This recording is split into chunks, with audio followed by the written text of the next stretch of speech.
हम वैश्य जाति के हैं और हमारा वास्तविक कर्तव्य खेती करना, कृषि उत्पादनों का व्यापार, गौवों की रक्षा या बैंक में लेन देन का कार्य करना है।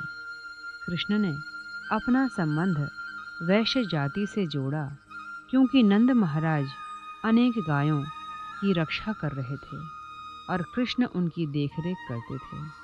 उन्होंने वैश्य जाति के 4 प्रकार के कार्य गिनाए हैं: कृषि, व्यापार, गोरक्षा तथा बैंक की व्यवस्था।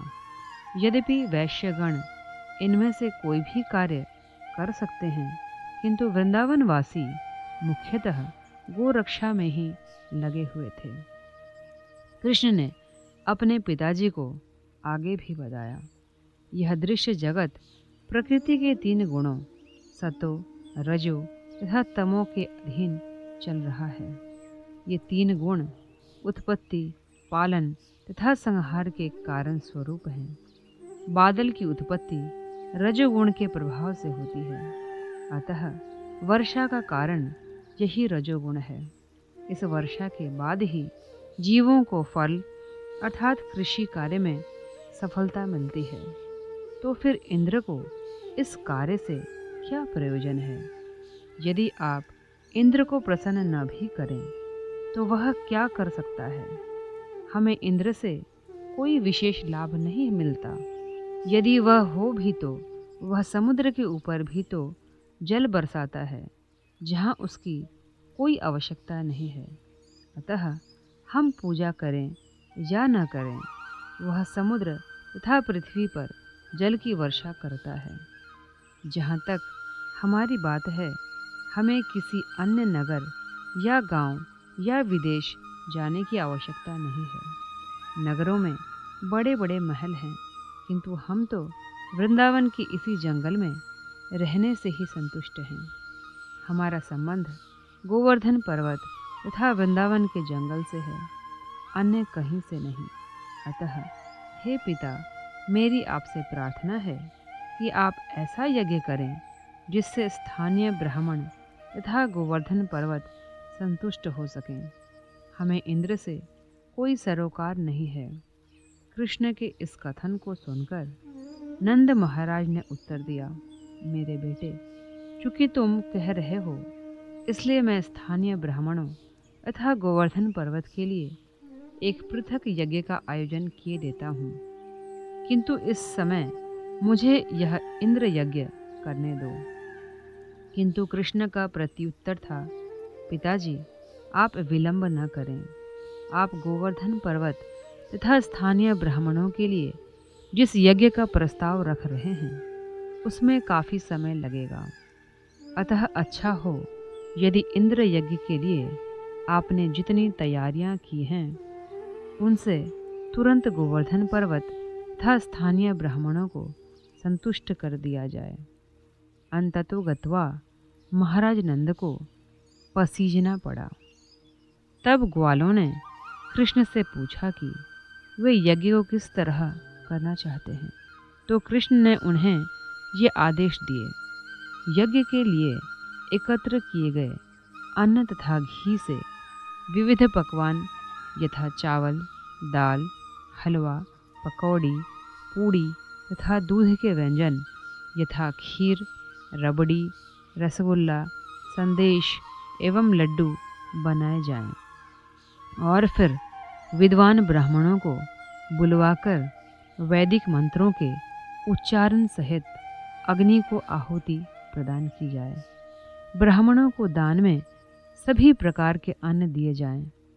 सारी गौओं को सजाकर उन्हें अच्छा चारा दिया जाए। इसके बाद ब्राह्मणों को दान में धन दिया जाए। जहाँ तक निम्न स्तर के पशुओं या लोगों का प्रश्न है, कुत्तों और चंडालों और अछूत समझे जाने वाले पंचम श्रेणी के लोगों को भी पेट भरकर प्रसाद दिया जाए। गौओं को उत्तम घास खिलाकर तुरंत ही गोवर्धन पूजा प्रारंभ की जाए। इस यज्ञ से मैं परम संतुष्ट हूँगा। कृष्ण के इस कथन में वैश्य जाति की समस्त अर्थव्यवस्था का वर्णन हुआ है। मानव समाज की सभी जातियों में तथा पशु जगत में, गायों, कुत्तों, बकरियों आदि में प्रत्येक जीव को अपनी अपनी भूमिका अदा करनी होती है। हर एक सदस्य को संपूर्ण समाज के लाभ के लिए सहयोग से काम करना होता है। इसमें न केवल सजीव पदार्थ अपितु पर्वत तथा भूमि जैसे निर्जीव पदार्थ भी सम्मिलित हैं। वैश्य जाति का विशेष दायित्व रहता है कि समाज के आर्थिक विकास के लिए वह अन्न उत्पन्न करे, गौओं की रक्षा करे, आवश्यकता पड़ने पर खाद्य पदार्थों का यातायात करे तथा बैंकिंग और अर्थ को संभाले। इस कथन से हमें यह भी ज्ञात होता है कि यद्यपि कुत्ते तथा बिल्लियाँ अब इतनी महत्वपूर्ण हो गई हैं कि इनकी भी उपेक्षा नहीं की जानी चाहिए, किंतु गौओं की रक्षा कुत्तों बिल्लियों की रक्षा से अधिक महत्वपूर्ण है। इस कथन से हमें एक अन्य संकेत यह मिलता है कि उच्च वर्गों को चंडाल या अस्पृश्य की उपेक्षा नहीं करनी चाहिए और उन्हें आवश्यक रक्षा प्रदान की जानी चाहिए। प्रत्येक व्यक्ति का अपना महत्व है, किंतु इनमें से कुछ मानव समाज की प्रगति के लिए प्रत्यक्ष उत्तरदायी हैं और कुछ अप्रत्यक्ष रूप से, किंतु कृष्ण भावनामृत होने पर हर एक के लाभ का ध्यान रखा जाता है। कृष्ण भावनामृत आंदोलन गोवर्धन पूजा नामक यज्ञ को मान्यता देता है। भगवान चैतन्य की संस्तुति है कि चूंकि कृष्ण पूजनीय हैं, अतः उनकी भूमि वृंदावन तथा गोवर्धन पर्वत भी पूजनीय है। इस कथन की पुष्टि के लिए कृष्ण ने कहा कि गोवर्धन की पूजा उनकी पूजा के ही समान है। तब से आज तक गोवर्धन पूजा की जाती है, जो अन्नकूट नाम से विख्यात है। इस उत्सव पर वृंदावन तथा वृंदावन के बाहर के मंदिरों में भी प्रचुर मात्रा में भोजन तैयार किया जाता है और जनता में खुले दिल से बांट दिया जाता है। कभी कभी यह भोजन भीड़ में फेंक दिया जाता है और लोग उसे जमीन से भी उठाकर खाने में प्रसन्नता का अनुभव करते हैं। इससे हम समझ सकते हैं कि कृष्ण को अर्पित प्रसाद कभी दूषित नहीं होता, भले ही वह भूमि पर क्यों न फेंका गया हो। अतः लोग इसे एकत्र करके परम प्रसन्नता पूर्वक खाते हैं। अतः भगवान श्री कृष्ण ने ग्वालों को सलाह दी कि इंद्र यज्ञ बंद करके इंद्र को दंडित करने के लिए गोवर्धन पूजा प्रारंभ की जाए, क्योंकि इंद्र स्वर्ग का परम नियंता होने के कारण अत्यंत गर्विला हो गया था। नंद महाराज तथा सीधे सादे ईमानदार ग्वालों ने कृष्ण का प्रस्ताव मानकर उनके द्वारा संस्तुत सब कार्य विस्तार से संपन्न किए। उन्होंने गोवर्धन की पूजा तथा उसकी परिक्रमा संपन्न की। गोवर्धन पूजा के उद्घाटन के बाद आज भी वृंदावनवासी सुंदर वस्त्र पहनकर गोवर्धन पर्वत की पूजा करने और गौओं को आगे करके परिक्रमा करने के लिए उसके निकट एकत्र होते हैं।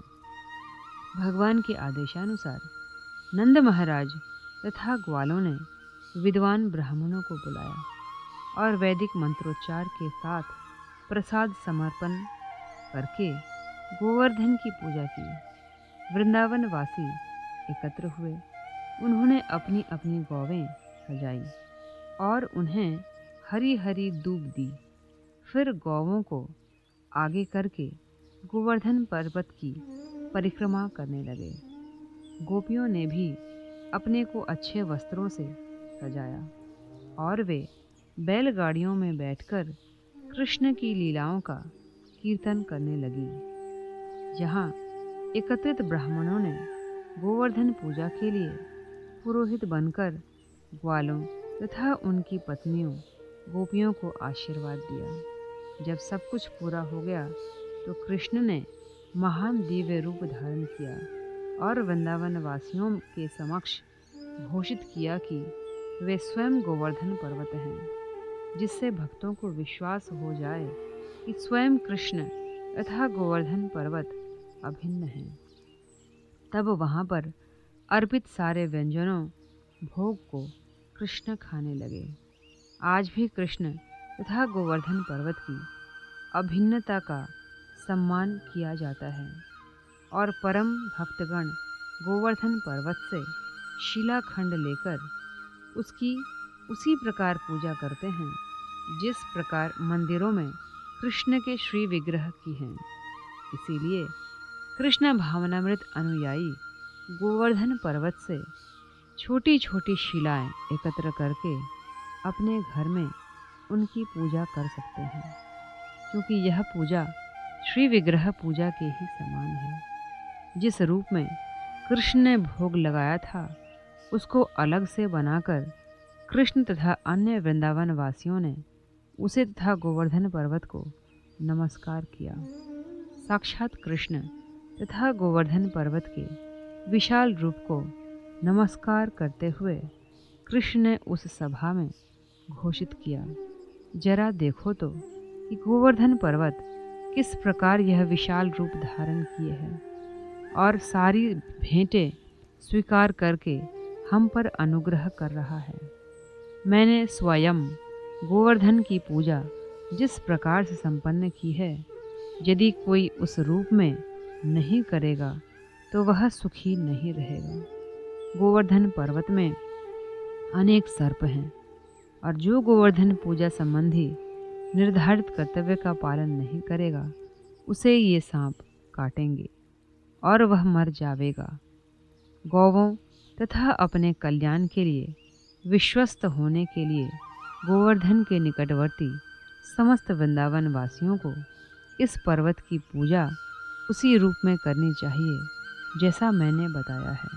इस प्रकार गोवर्धन पूजा रूपी यज्ञ संपन्न करके वृंदावन के समस्त वासियों ने वसुदेव के पुत्र कृष्ण की आज्ञा का पालन किया और बाद में वे अपने अपने घरों को चले गए। इस प्रकार लीला पुरुषोत्तम भगवान श्री कृष्ण के अंतर्गत गोवर्धन पूजा नामक 24वें अध्याय का भक्ति वेदांत तात्पर्य पूर्ण हुआ।